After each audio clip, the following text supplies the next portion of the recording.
Mata upu e lua se fuluono. Ua toe whaasaoina Saulo e tā vita o moe o ia.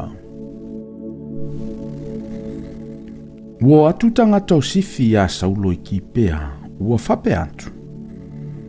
E leo la fi e tā vita i le maunga o haki lei lumo i e Simoni.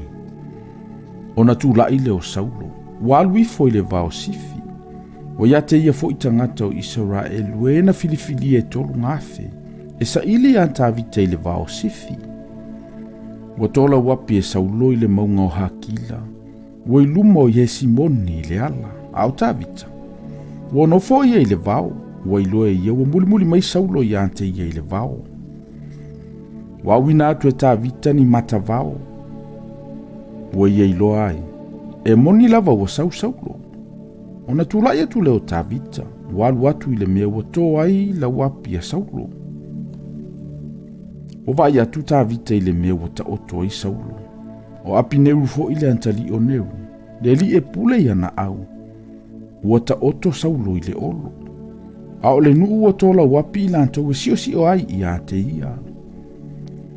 Ona fai atu leo tā vita, ua whape atu ia ai me leka le sāheti. Ma api sai le tama se ruia, le uso i apo ua whapea. O ai ea mateo ifo mau ia Saulo i le tongala wapi. Ua fai mai api sai. O au, tateo ifo ma oe. Ona watu leo tā vita ma api sai le nuu i le po. Whauta ia Saulo ua ta oto. O loo moe i le olo. Malona tao ua sunu i le ele i tawhatafa o lona ulu. O api neru fo i male nuu. O loo tao oto i lato e fasio si o ai i ante ia. Ona fai mai leo api sai ia tā vita. Ua tu ina mai e le atua i le po nei le ua ita i ante oe. O le nei, se iau tutu i whaatasi i ante ia le tao e o i le ele. O te le tutu i whaalua i ante ia. Ona fai atu leo tā vita ia api sai. Aua e te whachioti i ante ia. Awa po ai ea na te whaolo na lima i le ua whaawina Jehova. Ai le nofo salai o ia. Mo fai atu foi tā vita. O loo so i fua Jehova. E fasia lava o ia Jehova. Pe o io naso e o ti ai. Pe a rifo i se taua e whano ai. Ia whaamamao Jehova i ante au. Ina nei whaolo lima i le ua whaawina Jehova. Ai e tango i le tao lo i tawhataforo na ulu, ma le whangu vai. I le tao ai o i tā ua. Wa ave tā vita le tao ma le whangu vai sa i tawhatafo le ulu a Saulo, o na ole o i la ua. Wa leva ai mai se tasi, wa le ai se i loa, wa le ai fo i se ala. Wa ua mamoe i lanto uma, o na ole moe ngase mai a Jehova, wa o i ante i lato. O na alua ne ai leo tā vita i le tasi tu. Wa tu i le tumutumu le maunga, e mamao atu. E tele se mea ua vaa i latou. O na vala awa i leo tā vita le nuu anto ama api neru le antali o neru o whapea.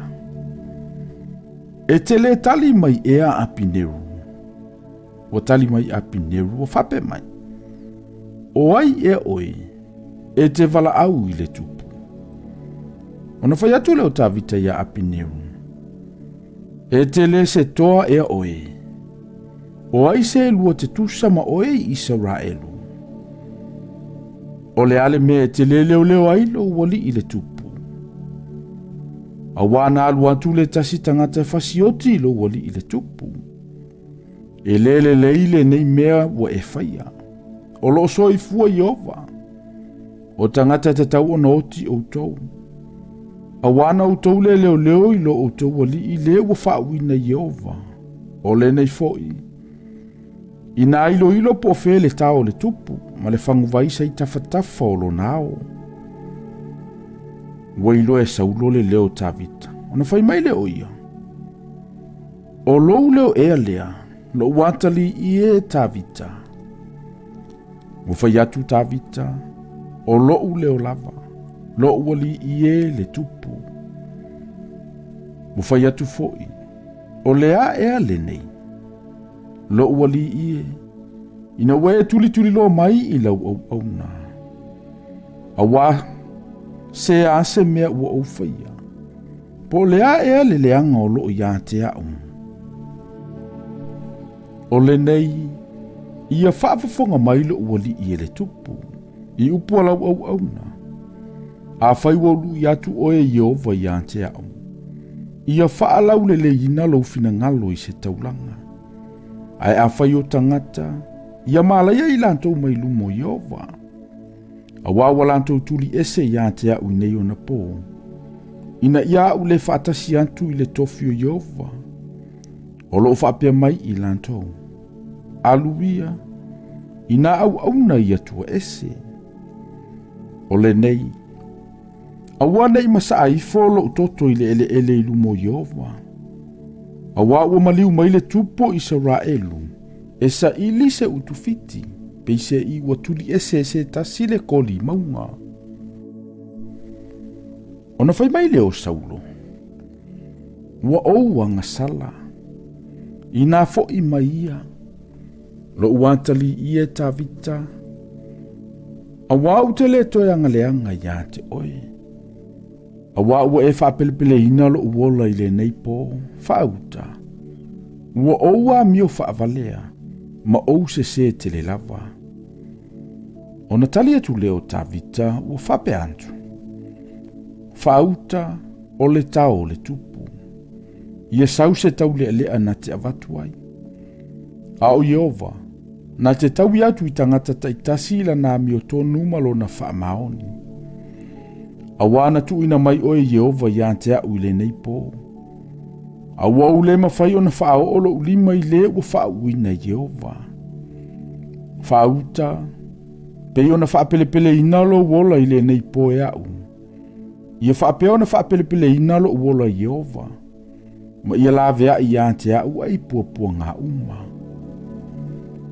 O na whai mai leo Saulo ia tavita. Ia manu ia oe lo uantali ie tavita. E te whaia oe mea sili, ma e manu malo pe lava.